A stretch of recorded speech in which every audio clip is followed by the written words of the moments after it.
네, 하나님 백성은 하나님 영광을 위해서 사는 자들임을 우리는 믿습니다. 우리 좀 음량 좀 키워주시기 바랍니다. 하나님 영광을 위해서 하나님으로부터 지음을 받았고, 또 타락한 백성들 가운데서도 하나님께서 하나님께 영광을 돌리는 백성으로 선택해서 하나님 그 공동체인 교회 안에서 귀한 일을 감당하도록 해 주신 줄로 믿습니다. 이사야 43장 21절을 보면은 하나님께서 선지자 이사야를 통하여 해 주신 말씀이, 이 백성은 내가 나를 위하여 지었나니, 즉 하나님께서 선택한 이 백성들은 내가 나를 위해서 지었다. 그러면서 나를 찬송하게 하려 함이니, 찬송하게 하려고 지었다고 말씀해 주셨죠. 찬송은 하나님께 영광 돌리는 방편 중에 하나에 속합니다. 고린도전서 10장 31절에서 바울 사도는 너희가 먹든지 마시든지 무엇을 하든지 다 하나님의 영광을 위하여 하라. 아멘. 먹는 일, 마시는 일, 그 밖에 무엇을 하든지 다 하나님의 영광을 위하여 하라 하고, 하나님 백성들에게 하나님 영광을 위하여 하라고 그렇게 말씀해 주셨습니다. 그러니까 하나님 백성으로 선택되어서 교회 공동체 속에 있는 사람들은 하나님 영광을 위해서 말해야 되고, 하나님 영광을 위해서 음식을 먹어야 되고, 하나님 영광을 위해서 직장 생활을 해야 되고, 하나님 영광을 위해서 세상 속에서 살아야 되는 줄로 믿습니다. 이것이 곧 하나님 백성들에게 주어진 그런 신앙적 의무에 속한다고 볼 수가 있습니다. 오늘 바울 사도는 이 고린도 교회를 향하여 또 말씀하고 있을 때 그리스도의 향기라고 하는 표현으로서 나타내주고 있습니다. 성경에는 성도들을 일컫는 표현들이 여러 가지가 있어요. 가령 선한 청지기라고 한다든지, 그런가 하면은 그리스도의 편지라고 한다든지, 그리스도의 군사라고 부르기도 합니다. 그리스도의 군사는 디모데서에 나오고, 그리스도의 편지라고 하는 이 말은 다음 시간에 살펴볼 바로 고린도후서 3장 1절 이하에 나타나고 있는 그런 말씀이죠. 오늘 이 말씀에는 그리스도의 향기라고 하는 내용으로 우리들을 표현하고 있다는 것입니다. 그래서 15절에 보면은 말씀해 주셔요. 우리는 구원받는 자들에게나 망하는 자들에게나 하나님 앞에서 그리스도의 향기니 하고, 그리스도의 향기라고 말씀을 해 주고 있다는 사실이죠.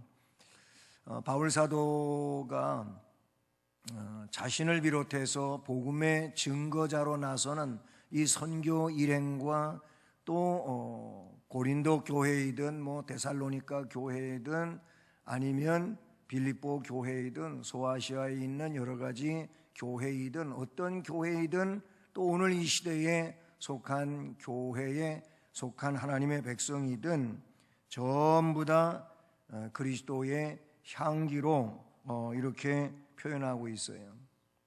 근데 이 향기라고 하는 이 말은 바울 사도가 물론 꽃에는 향기가 있지요. 또 어떤 우리가 만들어서 먹는 음식들에도 나름대로 아주 맛있는 고소한 향기를 우리가 느낄 수도 있어요. 근데 바울 사도는 이 향기에 대하여 이야기할 때 바로 그런 뭐 음식이라든지 꽃이라든지 이런 것에서부터 비롯해서 이 향기 얘기를 한 게 아닙니다.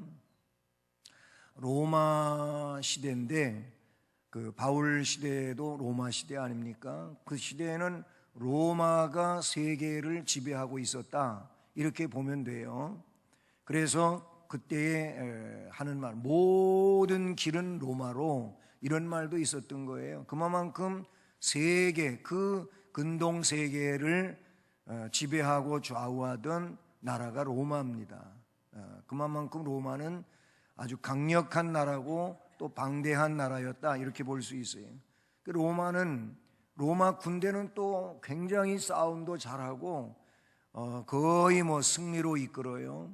그래서 로마는 어떤 나라를 전쟁을 일으켜 가지고 또 지배하고 승리하면은 그 승리한 장군과 함께 군사들이 황제가 있는 황성으로 그렇게 승리에 입성을 하게 됩니다.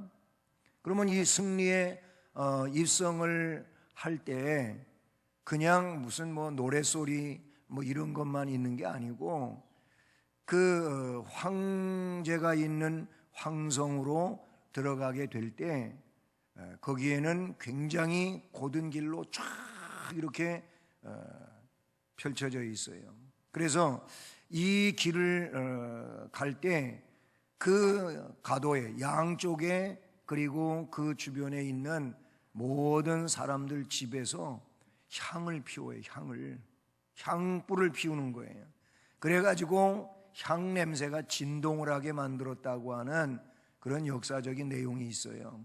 바울 사도는 그 내용을 보면서 이 내용을 쓴 거예요. 그러니까 그 향 냄새가 있다고 하는 것은 로마가 또 전쟁에서 이겼고 승리했다는 겁니다. 승리했기 때문에 승리를 자축하면서 그 도로로 행진하면서 황제 앞에 가는 거예요. 그러니까 승리를 나타낼 때 그 향타는 냄새가 진동을 했었다, 그 말입니다. 그러니까 그 내용은 결국 승리를 상징하고 있는 내용이에요. 마찬가지로 우리는 그리스도의 향기라고 할 때 그 배경 속에는 어떤 것들이 있냐면은 승리를 말하고 있는 거예요. 여러분, 그리스도인은 그리스도 안에서 승리한 자인 줄로 믿습니다. 그래서 오늘 말씀에는 물론 앞에 12절과 13절은 지금 내가 그리스도의 복음을 위하여 드로아에 이름에 주 안에서 문이 내게 열려, 드로아에서 전도할 수 있는 좋은 기회들이 있었는데 지금 문제는 고린도 교회의 문제가 바울 심령 속에 큰 문제였어요. 그래서 드로아에서 전도의 문은 열렸지만은 전도를 못하고 13절에 내가 내 형제 디도를 만나지 못함으로 내 심령이 편하지 못하여 그들을 작별하고, 즉 드로아에서 작별하고 마게도냐로 갔노라. 드로아에서 결국 유럽으로 건너갔다 이거예요. 고린도의 교회에 갔던 디도를 하루빨리라도 만나고 싶어가지고 드로아의 이 소아시아 끝부분에 있지 아니하고 마케도냐로 건너갔다라는 내용을 말하고 있죠. 앞에 그 12절과 13절은 그런 내용이에요. 그러면서 14절에 항상 우리를 그리스도 안에서 이기게 하시고, 할렐루야, 항상 우리를 그리스도 안에서 이기게 하시고, 이 말씀은 뭡니까? 그리스도 안에서 그리스도인은 승리하는 자들인 줄로 믿습니다. 왜냐하면 그리스도께서 승리자이시기 때문에 그래요. 그리스도는 진정한 승리자이신 줄로 믿습니다. 그래서 세상의 여러 가지 일들로 두려움에 쌓여 있는 제자들을 향하여 주님이 말씀하실 때 너희가 세상에서 환난을 당하느냐? 환난을 당할지라도 담대하라. 왜냐하면 내가 세상을 이겼지 않느냐? 그러니 너희들은 내 안에 있기 때문에 내가 세상을 이긴 것처럼 내 안에 있는 자들도 세상을 이긴 자니까 담대하라, 이렇게 말씀해 주신 줄로 믿습니다. 우리는 그리스도 안에 있다면은 승리자인 겁니다. 예수님의 승리가 곧 나의 승리, 우리의 승리가 되는 줄로 믿습니다. 바울 사도는 그거를 말씀하고 있어요. 우리가 부활절을 지내면서도 고린도전서 15장 마지막 부분에서 이야기하고 있잖아요. 우리는 주님 안에서 승리한 자들이에요. 주님이 이 부활하심으로써 사망 권세를 이기시고 진정 인간들이 해결할 수 없는 그 사망 권세를 주님이 부활하심으로 승리하셨기 때문에 결국 예수를 구주로 믿는 자들 또한 승리자인 줄로 믿습니다. 우리에게 이김을 주시는 주님께 감사하고 우리는 승리자로 그렇게 나아가야 될 줄로 믿습니다. 그리스도의 향기를 바라는 자는, 그러니까 그리스도 안에서 이기는 자라고 볼 수가 있다, 그런 얘기예요. 그 내용이 결국 그리스도의 향기가 될 수 있다고 말씀해 주고 있는 것이죠. 그렇습니다. 우리가 그리스도 안에서 이겼을 뿐만 아니라 또 우리가 일상적인 삶 속에서 우리 스스로가 주신 말씀과 그리고 성령의 능력을 가지고 이겨야 될 내용들이 있는데 우리는 매일매일 죄를 이겨야 돼요. 예수 안에서 근본적으로 승리는 얻었지만 그러나 우리에게는 그리스도를 위하여, 하나님 나라를 위하여 아직 사탄의 세력이 우리를 미혹하고 하고 있기 때문에 우리는 죄와 싸워 승리해야 될 줄로 믿습니다. 그래 히브리서에서는 너희가 아직 죄와 싸우는데 피 흘리기까지 싸우라고 말씀해 주고 있지 않습니까? 우리는 그렇게 피 터지는 싸움을, 영적인 싸움을 싸워야 되는 줄로 믿습니다. 그리스도를 의지하고 싸워 이겨야 될 줄로 믿습니다. 이 죄를 이겨야 돼요. 그렇잖아요. 우리가 한날을 살아가면서도 사탄은 우리를 넘어뜨리기 위하여 온갖 방편을 가지고 우리를 공격해 오고 넘어뜨리려고 하잖아요. 네, 가장 가까운 사람인 아내를 통해서 또는 남편을 통해서 그렇게 하기도 하고, 자녀를 통해서 혹은 자녀에게는 부모님이 그렇게 나를 넘어뜨리려고 하는, 그것은 사탄의 계략 속에서 이런 일들이 일어난다, 그런 얘기예요. 그러니까 그거를 상대를 꼭 사람으로만 생각지 말고 그 상대 속에 들어가 역사하고 있는 사탄을 우리가 보고 하나님의 말씀 안에서 싸워야 될 줄로 믿습니다. 우리는 그리스도의 향기가 되기 위해서 이렇게 죄와 싸워야 되고, 뭐 같은 맥락에 있겠지만은 나와 싸워야 돼, 자신과 싸워야 돼요.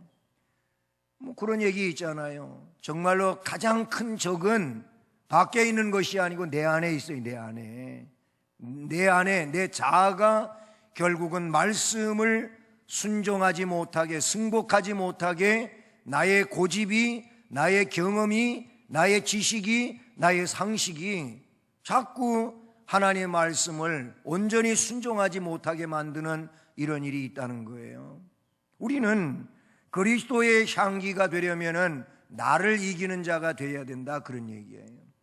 주님이 하신 말씀 가운데 너 자신을 부인하라, 이 말의 의미는 자기를 이기는 삶인 거예요. 그게 그 자신의 자아의 싸움에서 자기를 이긴 자가 자기를 부정할 수 있지, 자기를 이기지 못한 자는 자기를 부정할 수가 없어요. 자꾸 자기중심적이고 자기를 드러내므로 결국 향기롭지 못한 거예요. 뿐만 아니라 우리는 세상을 이겨야 되는 줄로 믿습니다. 로마서 8장에 보면은 세상을 이기는 자가 있는가 하면은 세상에게 맨날 지는 사람이 있어요. 그래서 로마서에서 바울 사도는 8장에서 선언하고 있는 내용은 세상을 이기는 사람은 어떻게 표현하고 있냐면은 이런 믿음을 가진 사람은 세상이 어떻게 하지 못한다 그랬어요. 세상이 어찌하지 못하는 이런 믿음의 승리자를 말하고 있는가 하면은 맨날 세상 때문에 꼼짝 못하고, 예? 그 세상을 어찌하지 못하는 사람이 있다니까요. 얘기가 굉장히 비슷하잖아요. 세상이 어찌하지 못하는 사람이 있는가 하면은 세상을 어찌하지 못하는 사람이 있어요. 이와 을은 이 문장에서 엄청난 차이를 갖고 있어요. 무슨 얘기예요? 세상을 어찌하지 못하는 사람은 세상의 여러 가지 문화와 세상의 여러 가지 내용들이 나에게 몰려올 때 이 세상 것들 때문에 맥도 못 추고 그냥 거기에 빨려 들어가고 거기에 동화돼 버리고, 그래서 이 사람이 믿는 사람인지 믿지 않는 사람인지 분간이 안 되고, 이런 사람은 세상을 어찌하지 못하는 사람이에요. 그런 사람은 믿음의 경건성을 지킬 수가 없어요. 거룩할 수가 없다, 그런 얘기예요. 이렇게 그리스도의 향기를 바라려면은 그리스도 안에서 이기는 자가 되어야 된다. 죄를 이겨야 되고 나를 이겨야 되고 세상을 이겨야 되는 이런 입장에 있다는 것이지요. 이렇게 자기 자신을 이기고 세상을 이기고 죄를 이기면서 해야 할 일이 뭐냐면은 각처에서 그리스도를 전하는, 복음을 전하는 사람이 되라는 겁니다. 오늘 말씀에 그 얘기를 하고 있어요. 항상 우리를 그리스도 안에서 이기게 하시고 우리로 말미암아 각처에서 그리스도를 아는 냄새를 나타내시는 하나님께 감사하노라. 아멘. 그리스도의 향기를 가진 자는 승리자라 그래서 이긴 자라 그랬는데, 그렇다면 그 사람은 그리스도인으로서 그리스도를 증언하고 그리스도인답게 살아가는 삶의 모델로서 삶을 살아가게 되는 줄로 믿습니다. 그래요. 예, 꽃이 있어요. 오전 수요예배 때도 얘기했지만은 저는 찔레꽃을 좋아한다고 자주 얘기했어요. 찔레꽃을 좋아해요. 그런데 찔레꽃이 향기가 그윽하고 꽃은 화려한 것 같지는 않아도 아주 저보기엔 그래요. 너무 예쁘고 소담스럽고 소박하고 그래요. 자, 그런데 어쨌든 찔레꽃이든 장미꽃이든 꽃이 있어요. 미국에 가서도 찔레꽃을 좋아하니까 찔레꽃이 있더라고요. 제가 작년에 6월 달에 갔었잖아요. 그런데 미국에 있는 찔레꽃하고 우리 국산 찔레꽃하고 꽃은 비슷한 것 같아도 다르더라고요. 뭐가 첫째 다르냐면 향기가 없어. 미국 찔레꽃은 향기가 없어. 근데 우리 국산 찔레꽃은 향기가 그윽하잖아요. 달콤하고 달짝지근해요, 향기가.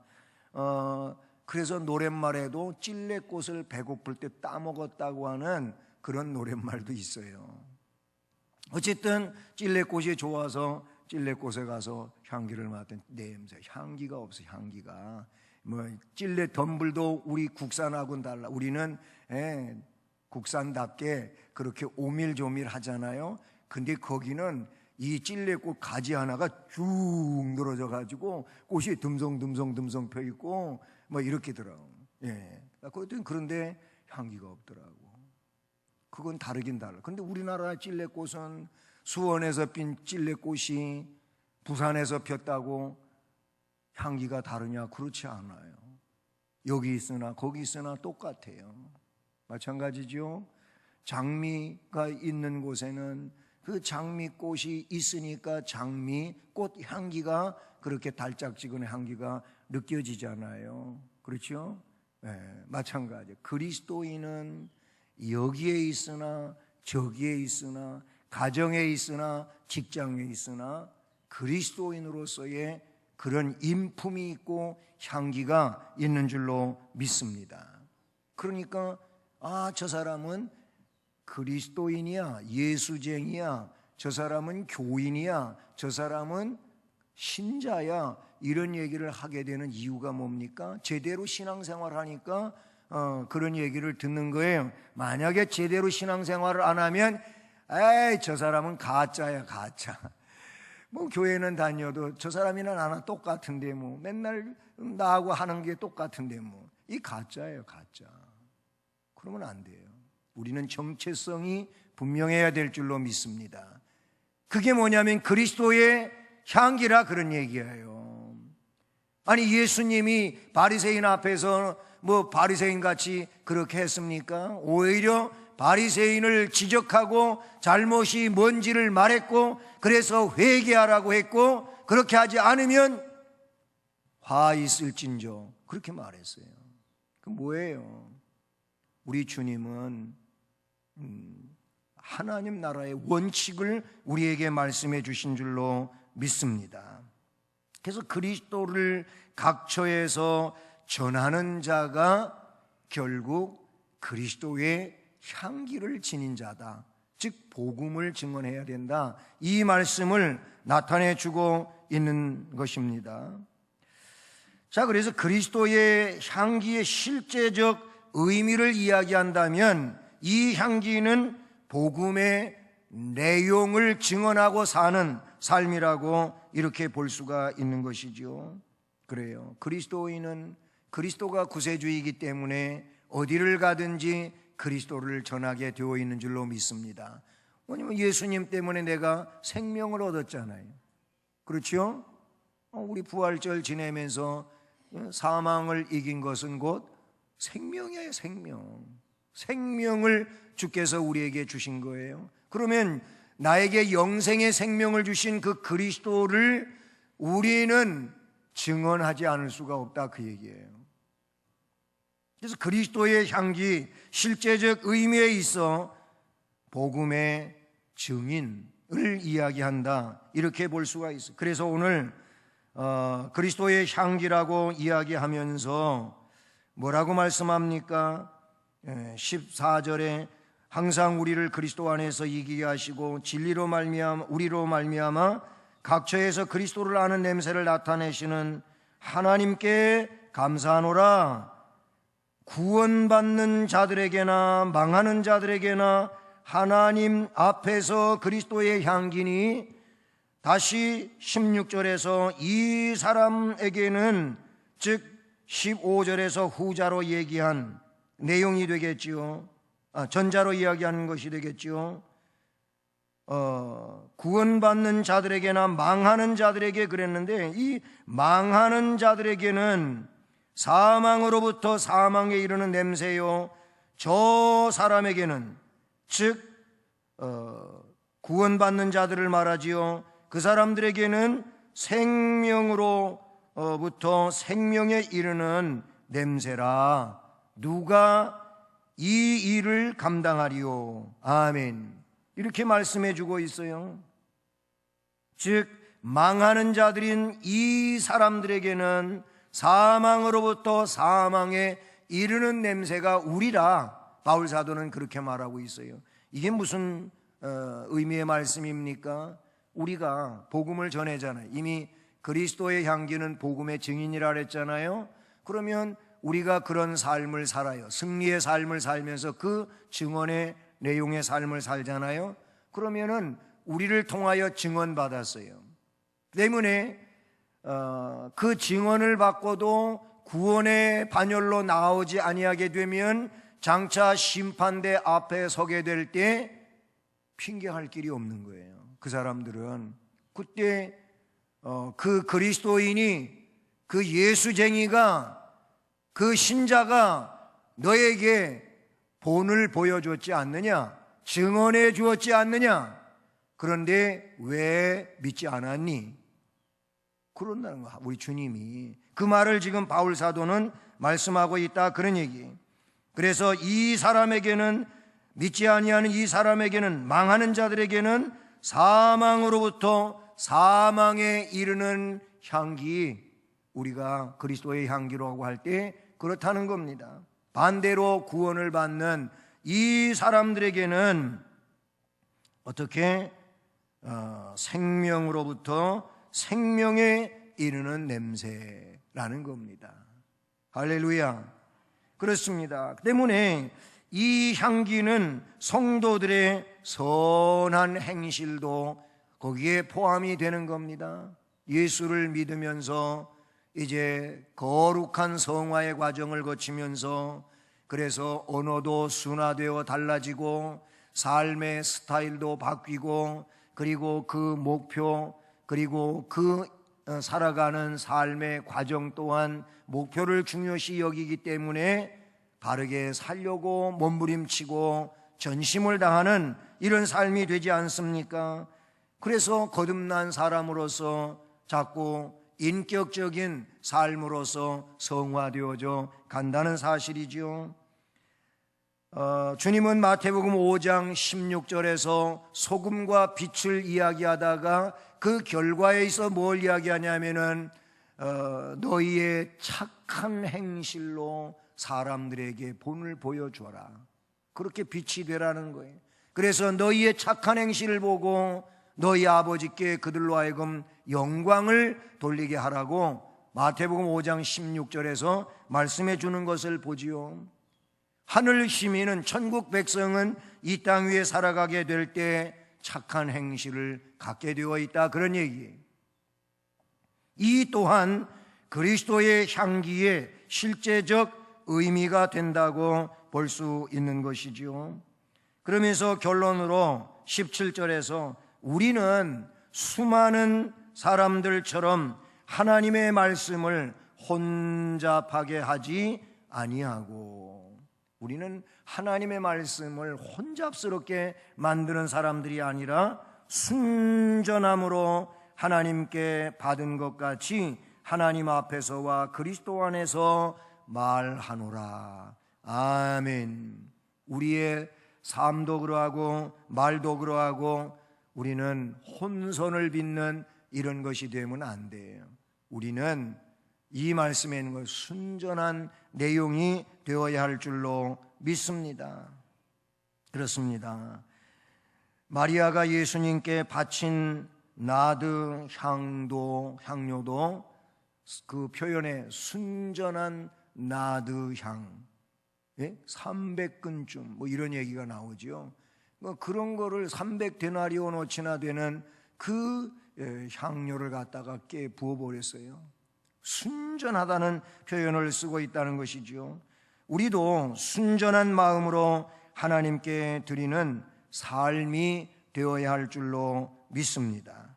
이 일을 위해서 혼잡되지 아니한 하나님의 순수한 말씀을 그대로 살고 말하고 증언하는 귀한 심령이 되어야 할 줄로 믿습니다. 중요한 것은 그리스도의 향기로운 삶을 살라는 겁니다. 로마 군대가 전쟁에서 이기고 승리에 입성을 할 때에는 그 향을 태운 냄새가 진동을 하므로 그 자체가 뭐냐면 또 이겼구나, 또 승리했구나, 이거를 말해준다는 겁니다. 그러므로 우리가 그리스도인으로 승리자인 것은 이긴 삶을 그렇게 드러내고 전하는 것인 줄로 믿습니다.